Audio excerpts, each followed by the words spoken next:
امام حسین علیہ السلام نے شب عاشور کے ابتدائی حصے میں اپنے اصحاب کو جمع کیا اور ارشاد فرمایا، آگاہ ہو جاؤ کہ میں نے تمہیں جانے کی اجازت دے دی ہے، بس سب کے سب مطمئن ہو کر یہاں سے چلے جائیں، کیونکہ میں نے تمہاری گردن سے میری بیعت اٹھا لی ہے۔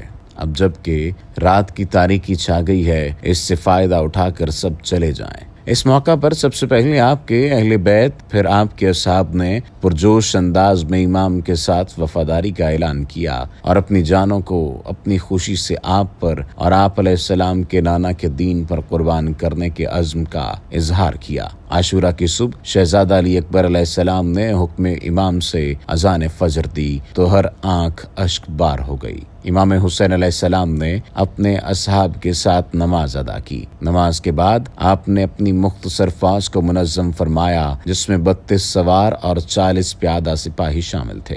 آپ نے لشکر کے دائیں بازو کو زہیر بن قین اور بائیں بازو کو حبیب بن مظاہر کے سپرد کیا اور پرچم ابو الفضل العباس علیہ السلام کے حوالے کیا۔ میدان کے دوسری جانب بدبخت عمر ابن سعد نے یزیدی لشکر کی صفوں کو منظم کیا اور پرچم کو اپنے غلام زوید کے سپرد کر کے امام وقت ابو عبداللہ الحسین علیہ السلام کے خلاف صف آرا ہوا۔ امام حسین علیہ السلام اتمام حجت کی خاطر دشمن کی طرف تشریف لے گئے اور اسے واضح و نصیحت فرمائی، لیکن یزیدی لعین یزیدیت پر ڈٹے رہے۔ اس کے بعد لڑائی شروع ہو گئی۔ امام علی مقام کی باوفا اصحاب دشمن کو اہل حرم کے نزدیک ہونے نہیں دیتے تھے۔ ایک ایک کر کے شمع امامت کے یہ پروانے جام شہادت نوش کرتے رہے۔ دوپہر ہونے تک غیر ہاشمی اصحاب شہید ہو چکے تھے۔ اصحاب حسین علیہ السلام کی شہادت کے بعد بنی ہاشم کے شیر جوان یکے بعد دیگرے میدان میں آنے لگے۔ بنی ہاشم میں سے سب سے پہلے میدان میں جانے والے جوان شہزادہ علی اکبر علیہ السلام تھے۔ ان کے بعد ایک ایک کر کے بنی ہاشم کے جوانوں نے قربانی پیش کی۔ ابو الفضل العباس جو لشکر کے علمدار اور خیموں کے محافظ تھے، نہر فرات سے خیمہ گاہ حسینی میں پانی لاتے ہوئے دشمن کے ہاتھوں شہید ہوئے۔ دنیا میں مرے گا جو کسی شخص کا بھائی، یاد آئے گی عباس سے دلاور کی جدائی، جہاں اپنی بھتیجے کی کسی نے جو گوائی، روئے گا کہ قاسم نے سینہ سینہ پہ کھائی، اولاد کا ماتم جسے ناشاد کرے گا، اکبر کے جواں مرنے کو وہ یاد کرے گا۔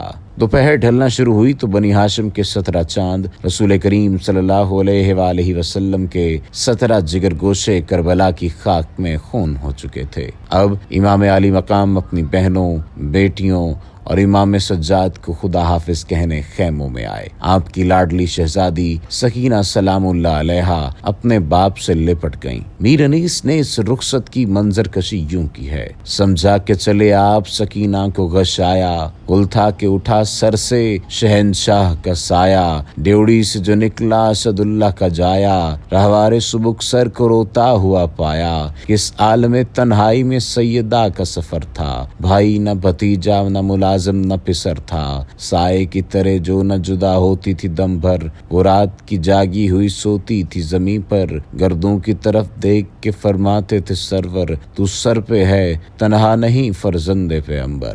نواسہ رسول صلی اللہ علیہ وآلہ وسلم کا بدن زخموں سے چور چور تھا، لیکن آپ اپنے بابا مولا علی شیر خدا کی بہادری کے ساتھ ذوالفقار چلاتے رہے۔ کپڑے تنے گل رنگ کے خوشبو میں بسے تھے، ٹوٹی کمر امت کی شفاعت پہ کسے تھے۔